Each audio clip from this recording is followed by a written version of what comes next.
ओम शांति। पवन तनय तुम एक आधारा,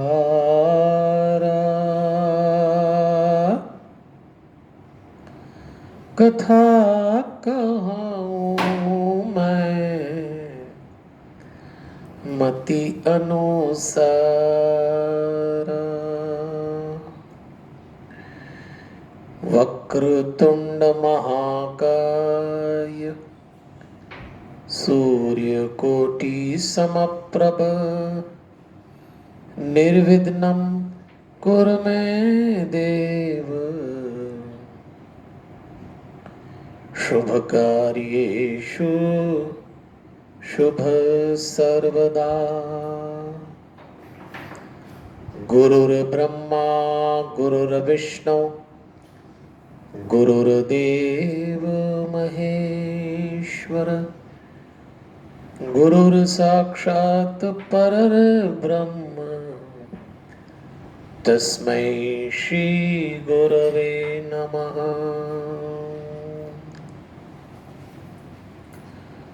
परम पिता परमेश्वर की बड़ी अनुग्रह भरी दृष्टि है और भगवान की असीम अनुकंपा है कि आज हम सब लोग श्रीमद् देवी भागवत महापुराण के चौथे दिन के प्रसंगों को जीवन से जोड़ने के लिए एकत्रित हुए हैं। आपको स्मरण होगा कि इस ग्रंथ में 12 स्कंद हैं, 318 अध्याय हैं और 18,000 श्लोक हैं। कथा सुना रहे हैं व्यास जी जन्मेजय को, सूत जी शौनकादि ऋषियों को, वो कथा हम सुन रहे हैं। अनेक प्रसंगों का क्रम चल रहा है, लेकिन मैंने आपसे निवेदन किया था कि हम इस कथा को शक्ति के रूप में चिंतन करेंगे। नवरात्रा चल रहे हैं यानी शक्ति पर्व, तो शक्ति का हमारे व्यावहारिक जीवन में संचय कहाँ होता है। आपको याद होगा मैंने कहा था 7 दिन हम कथा सुनेंगे, तो हमारे व्यावहारिक जीवन के 7 क्षेत्र हैं। पहले दिन हमने संसार को लिया, दूसरे दिन संपत्ति को लिया, तीसरे दिन संबंधों को लिया और आज चौथे दिन हम संतान विषय पर हमारी शक्ति का उपयोग देखेंगे। संतान को संस्कार, संतति, औलाद, बाल बच्चे, प्रजा, रियाया, इन सब बातों से जोड़ते हैं और संस्कार को बच्चों में उतारना, उनको आचारवान बनाना, उनको नेक चलन बनाना, उनको सत्यनिष्ठ, निश्चल, निष्कपट ऐसा करने में उनका लालन पालन करने वाले लोगों की एक शक्ति लगती है, शक्ति। और यदि आप अपनी शक्ति का उपयोग उनको योग्य बनाने में लगाते हैं तो कोई मतलब निकला। ऐसे ही धार्मिक क्षेत्र में शक्ति शरीर, मन और वाणी में लगती है, और ऐसे ही आध्यात्मिक क्षेत्र में हमारा आज चौथा दिन और चौथा चक्र, जिसको अनाहत कहते हैं, छाती के मध्य में है। इसके देवता शिव पार्वती हैं। इसका तत्व वायु है और इसकी जो विशेषता है वो है निर्भयता। तो जब जब आपको ऐसा लगे कि अज्ञात भय सता रहा है, भविष्य का भय सता रहा है, बड़े से बड़े निर्भय व्यक्ति को भी भय लगता है, और उसका निदान इसमें है। और इन विषयों को जोड़कर हम चिंतन कर रहे हैं कि शक्ति का संचय कैसे किया जाए, कहाँ उपयोग में हो, और ऐसे हम प्रसंग ले रहे हैं। पहला प्रसंग आपको याद होगा कि सृष्टि के निर्माण के समय देवी ने अपने 3 रूप त्रिदेव को सौंप दिए।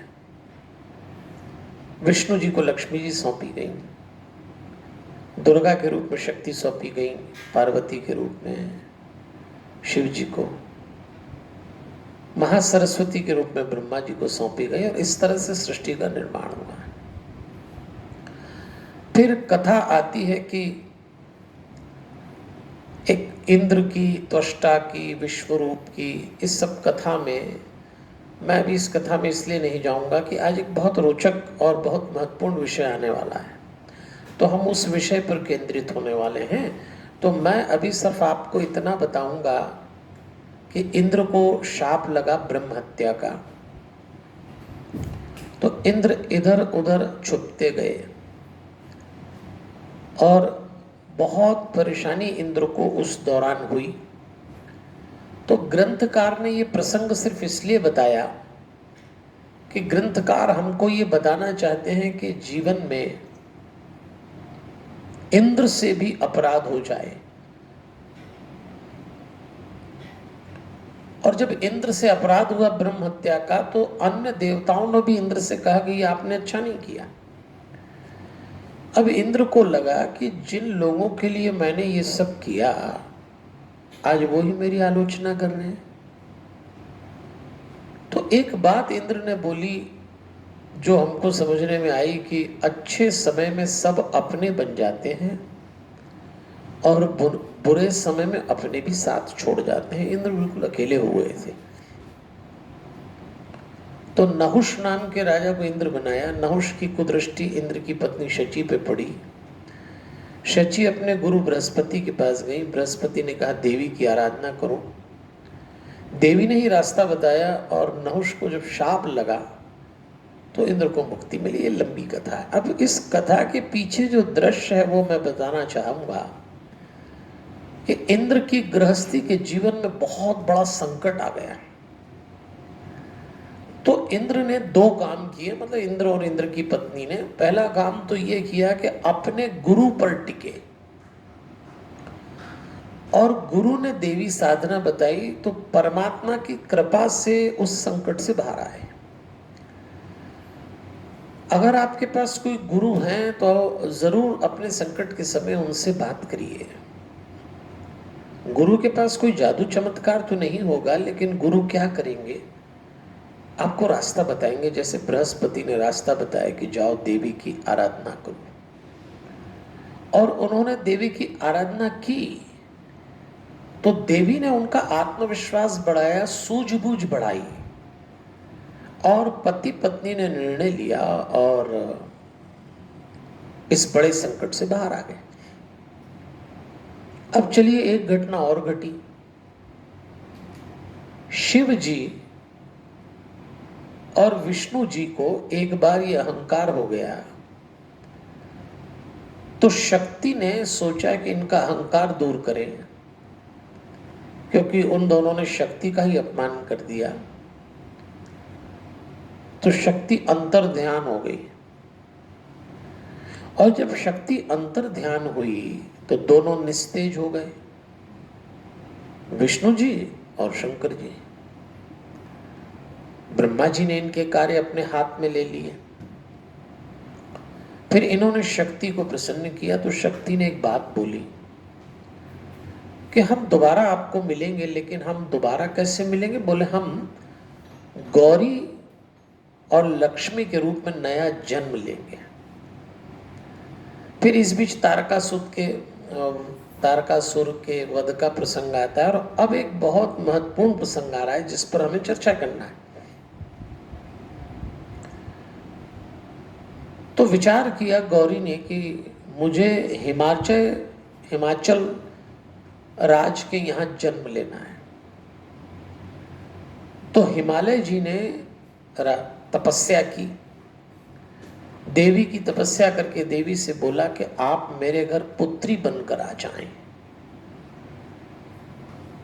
देवी जी ने राजा हिमालय से कहा कि मैं आपके यहाँ पुत्री बनकर आऊंगी तो सही, लेकिन पहले मैं आपको योग का ज्ञान देना चाहूंगी, क्योंकि आप पहले योग्य बन जाएं, और योग्य बनने के लिए आपको योग से गुजरना पड़ेगा। ये प्रसंग मैं आपको इसीलिए सुना रहा हूं कि जीवन में कोई बहुत बड़ी उपलब्धि करना हो, चाहे वो परमात्मा की हो, चाहे वो संसार की हो,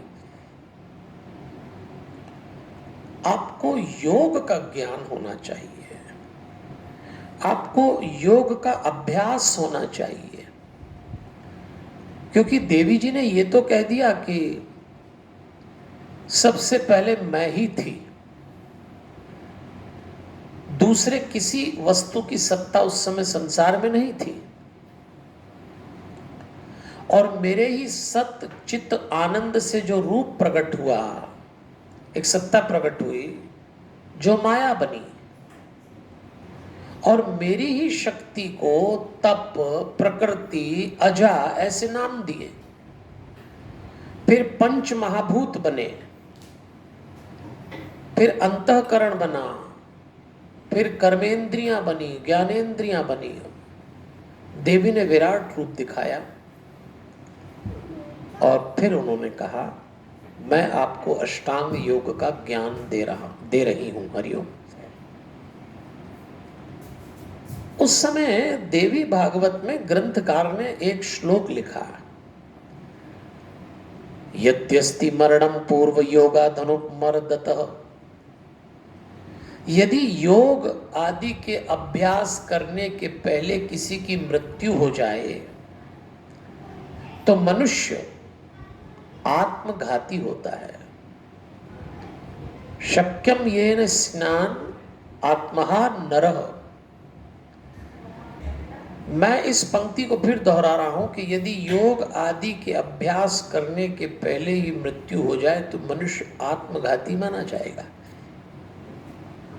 मरना तो हम सबको है, लेकिन यदि हमने योगाभ्यास नहीं किया अपने जीवन में जीते जी, और जब हमारी मृत्यु आई तो भगवान कहेंगे कि तुमने आत्महत्या ही की है। भले मृत्यु लेने आई पर हुई तुम्हारी आत्महत्या। क्यों? क्योंकि तुमने जीवन ही ठीक से नहीं जिया। तो प्रतिदिन योगाभ्यास करिए, ये बात देवी भागवत में आई है। आज मैं इस विषय पर इसलिए आपको प्रकाश डालना चाहता हूं कि नवरात्रा के दिनों में कॉस्मिक एनर्जी हमारी लाइफ एनर्जी को बहुत सपोर्ट करेगी। ब्रह्मांड में जो ऊर्जा है वो ऊर्जा हमारे भीतर की ऊर्जा को प्रोत्साहन देगी, समर्थन करेगी। और कॉस्मिक एनर्जी का यूज, कॉस्मिक एनर्जी को हमारी लाइफ एनर्जी से कनेक्ट करने का काम योग करता है।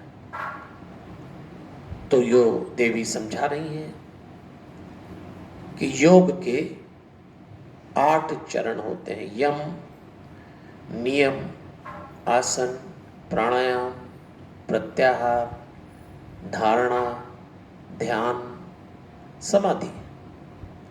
अब इसमें जो पहला यम है ना, उसमें अहिंसा, सत्य, अस्तेय, ब्रह्मचर्य, अपरिग्रह, इसके भी 5 भाग। यम, अहिंसा, सत्य, अस्तेय, ब्रह्मचर्य, अपरिग्रह। अपरिग्रह मतलब ये चीजों को बहुत सारे इकट्ठा करना। ब्रह्मचर्य आप जानते हैं। अस्तेय मतलब चोरी, चोरी न करना। सत्य तो आप जानते हैं, अहिंसा भी जानते हैं। ये सब चीजें जब संयुक्त होती हैं कैरेक्टर में तो उसको कहेंगे यम। फिर नियम की बात आई है। शौच, संतोष, तप, स्वाध्याय, ईश्वर प्रणिधान। शौच, संतोष, शौच मतलब शुद्धि, संतोष तो आप जानते हैं, तप, तपस्या, स्वाध्याय मतलब स्वयं का भी अध्ययन करना, और ईश्वर प्रणिधान मतलब सरेंडर टू ईश्वर, समर्पण का भाव। ये नियम है। फिर भांति भांति के आसन हैं। आपको किसी अच्छे योगाचार्य से सहयोग लेकर, प्रेरणा लेकर, मार्गदर्शन लेकर आसन करना चाहिए। अब आया प्राणायाम, सबसे महत्वपूर्ण। हमारे शरीर में जो वायु प्रकट हुई है इसी को प्राण कहते हैं। और आयाम का मतलब उसको रोकना, उसको निकालना, उसको उपयोग करना। 3 भेद है ना, रेचक, पूरक, कुंभक।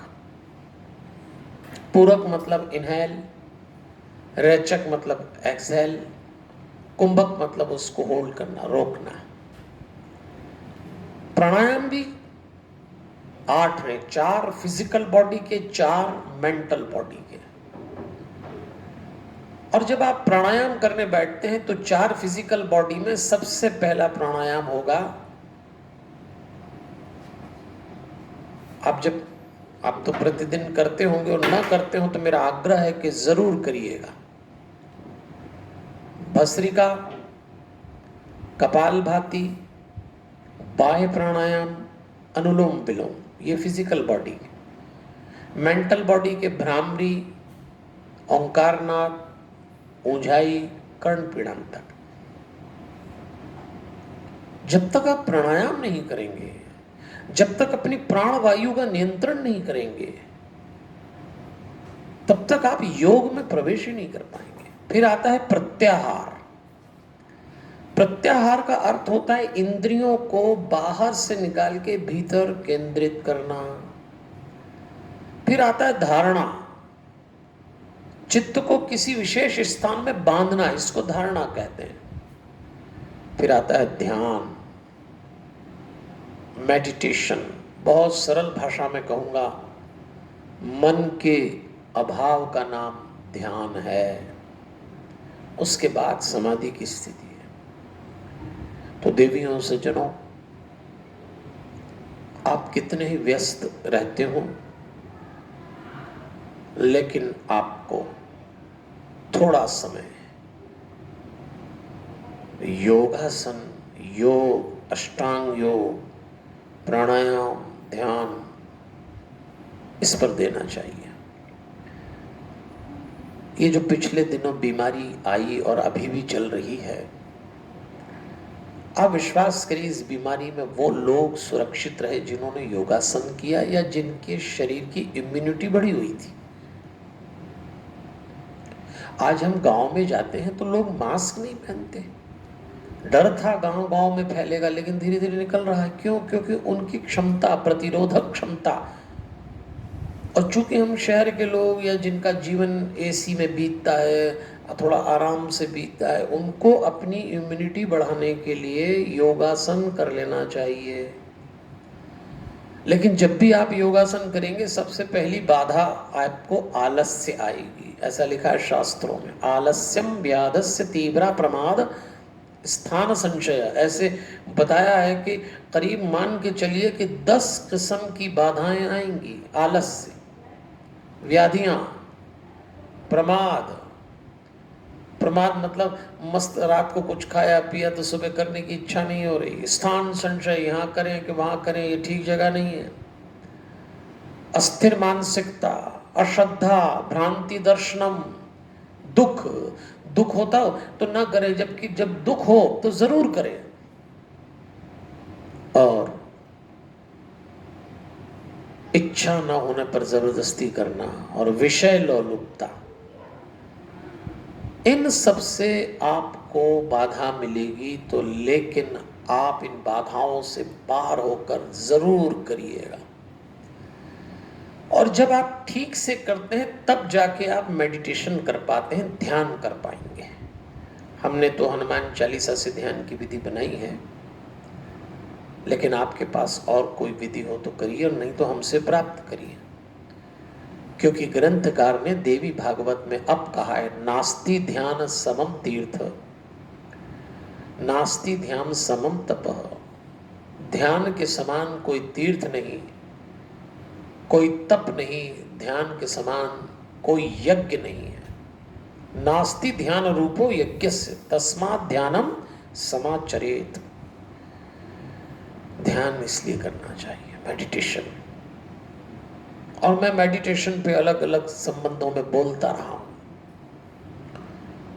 चलिए, इसलिए मैं आपसे आग्रह करूंगा कि ध्यान के जो परिणाम देवी भागवत में बताए गए हैं, उसमें पहला है शांति प्राप्त होना। ये शब्द तो बहुत प्यारा, इसीलिए हम जहाँ रहते हैं उस स्थान का नाम हमने शांतम रखा है। समस्त समस्याओं का समापन ही शांति है। समापन का अर्थ खत्म होना नहीं है, समापन का अर्थ समस्याओं की समझ भी शांति पैदा कर देती है। ध्यान का दूसरा परिणाम प्रशांति। भीतर और बाहर जब अज्ञान का नाश हो जाए उसको प्रशांति कहते हैं। ध्यान का तीसरा परिणाम दीप्ति। एक प्रकाश सा आपको अपने भीतर भी महसूस होगा, बाहर भी महसूस होगा। ध्यान का चौथा परिणाम कहा गया प्रसाद। प्रसाद का मतलब बुद्धि की स्वस्थता, और आसानी से कहूं तो मैं कहूंगा सावधानी, और आसानी से कहूं तो होश, अंग्रेजी में अवेयरनेस। अलर्टनेस नहीं, अवेयरनेस। तो ध्यान के 4 परिणाम हैं, और ये परिणाम जब आपको मिलेंगे तब आप पाएंगे कि आप व्यक्ति कोई और है। उन्होंने कहा, देवी जी ने हिमाचल से मुझको प्राप्त करने के 3 मार्ग हैं, ज्ञान मार्ग, कर्म मार्ग और ध्यान मार्ग यानी भक्ति मार्ग। और सुन लो, वैसे तो तीनों मार्ग अच्छे हैं, पर भक्ति योग से मैं सरलता से उपलब्ध होती हूं। बस मैं आपसे यही कहना चाहूंगा। देवी जी कह रही हैं कि मेरे गुणों का श्रवण कीर्तन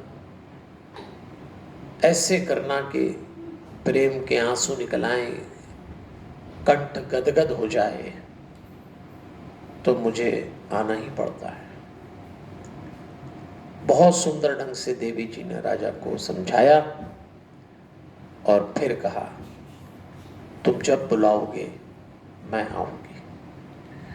मैं आज ये इसलिए समापन कर रहा हूं कि मैंने वही बात बोली जो देवी जी ने हिमाचल राज को बोली कि मुझे प्राप्त करना हो तो योग करना ही पड़ेगा। मेरा आपसे आग्रह है, आपकी फैमिली लाइफ में जो भी टाइम टेबल हो, जो स्केड्यूल हो, उसमें इतना समय रखिए कि घर के सारे सदस्य, चाहे वो 2 हो, पति पत्नी हो, 3 हो, पति पत्नी बच्चे 4 हो, 5 हो, 10 हो, एक बार दिन में एक बार न कर सके तो 3-4 दिन में एक बार, ना तो कम से कम हफ्ते में एक बार, नहीं तो महीने में एक बार बैठे और सामूहिक रूप से केवल सदस्य लोग ही ध्यान करें। बहुत अधिक समझ ना आए तो हनुमान चालीसा से ध्यान करें, जो हम आपको सिखा भी देंगे और आप कहेंगे तो आपको उसकी क्लिपिंग्स भेज देंगे। लेकिन मेरा उद्देश्य सिर्फ एक ही है, घर घर में शांति उतरे, और परमात्मा और शांति एक ही रूप है। तो चलिए, आज अपन ने बाकी प्रसंग तो सुने, पर सबसे महत्वपूर्ण सुना देवी द्वारा योगाभ्यास के लिए राजा को कहना। अब कल हम मनुवंश सुनेंगे, राम जी की उपासना आएगी कल, गंगा जी और लक्ष्मी जी का एक बड़ा रोचक प्रसंग आएगा। कल ग्रंथकार भक्तों के लक्षण भी बताएंगे, और कलयुग के प्रभाव की भी बात होगी जब हम कल 5वें दिन मिलेंगे। अभी आपसे आज्ञा ले रहा हूं। बस आज जो हमने कथा सुनी उसका निचोड़ ये है, योग का अभ्यास घरों में सामूहिक रूप से करते रहिए, क्योंकि योग के जो परिणाम है वो शांति, प्रशांति, दीप्ति और प्रसाद, इन सबको मैं बता चुका हूं। खुश रहिए, खुश रखिए। हमारे हनुमान। जय श्री कृष्ण, जय माता दी।